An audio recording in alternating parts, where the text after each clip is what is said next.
अस्सलाम वालेकुम दोस्तों, कीअं आहियो तव्हां सभु। उमेद कयूं था त तव्हां सभु बिल्कुलु ठीकु ठाक ऐं मज़े में हूंदव। दोस्तों, सिंध जी मशहूरु रागी फ़ाइज़ा अली।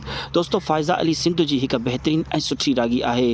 दोस्तों, फ़ाइज़ा अलीअ जे बारे में सोशल मीडिया ते तमामु तेज़ीअ सां हिकु ख़बर वायरल थी रही आहे। दोस्तों, ॿुधायो वञे थो त फ़ाइज़ा अलीअ जो हिकिड़ो फ़हाश वीडियो सोशल मीडिया ते वायरल थी वियो आहे। दोस्तों, इहा ख़बर तमामु तेज़ीअ सां वायरल थी रही आहे। इन वीडियो जी छा आहे हक़ीक़त, अॼु असां तव्हांखे ॿुधाए रहिया आहियूं।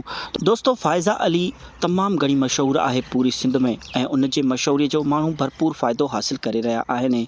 दोस्तों, अहिड़ी का बि ख़बर कोन आहे, न ई अहिड़ो को बि वीडियो आहे जेको फ़ाइज़ा अलीअ जो वायरल थियो आहे।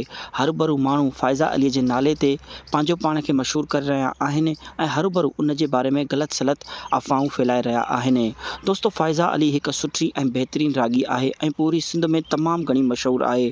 सिर्फ़ु ऐं सिर्फ़ु मशहूरीअ जे करे माण्हू उन जे बारे में ग़लति पोस्टूं हलाए रहिया आहिनि।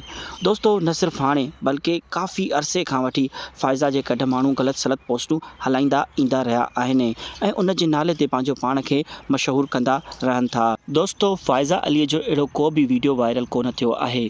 माण्हू हरू भरू बि ग़लति वीडियो ऐं ग़लति पोस्टूं हणी करे फ़ाइज़ा अलीअ खे बदनाम करे रहिया आहिनि।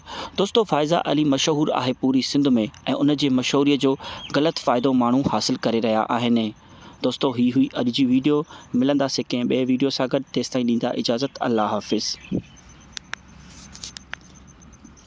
ॾाढो एंजॉय कयोसीं ऐं माशाल्लाह लोॾा छोॾा ॾिसो था, हिननि में बि ॾाढो माशाल्लाह एंजॉय पिया कयूं ऐं इंशाल्लाह असांजी महिनत खे ईअं न कजो अबा।